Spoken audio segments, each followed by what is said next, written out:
this one.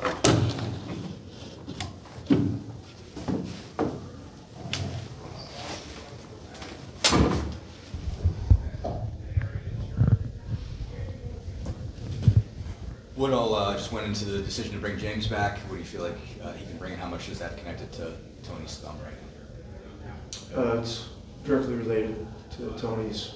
He's got a fracture in his shooting hand thumb, Right. and so yeah, they have a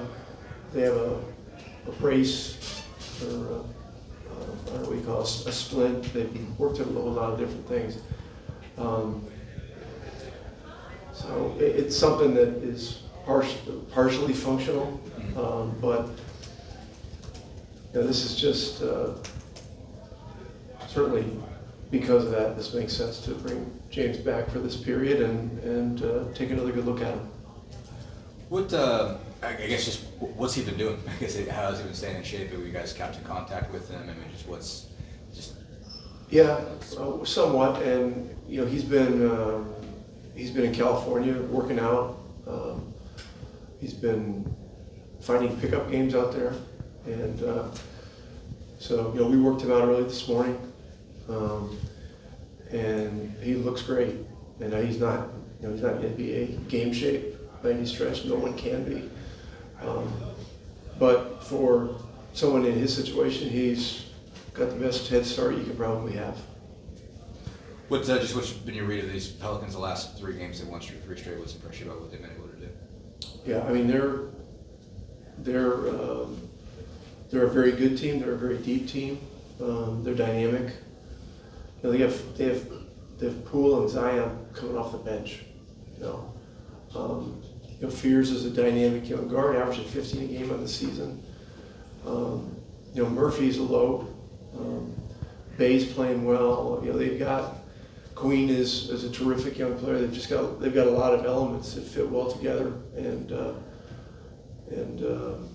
you know, they've beaten 3 formidable teams in a row, and they probably, you know, you can make an argument they should have beat San Antonio, I think, at the beginning of that as well. But they beat Portland. They won at Chicago by a pretty decent margin, and then, you know, had a pretty amazing comeback against Houston. So they've got juice, and you know, they're gonna cause problems.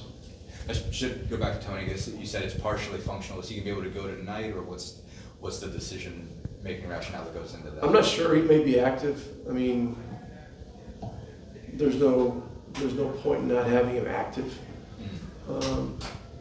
You know, if we needed a big body to go play defense, they could probably do that without worrying about his thumb. But you know, we'll see. They're in there trying some things now, and you know. So anyway, he's you know, he's willing to play.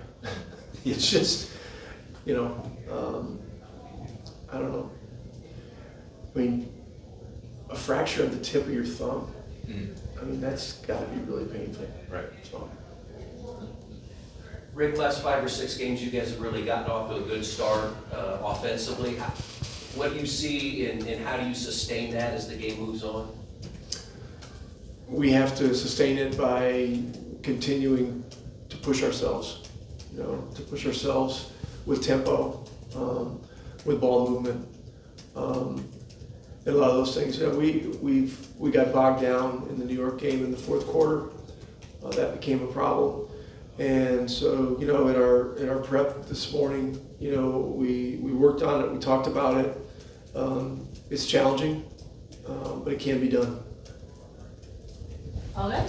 Thank you.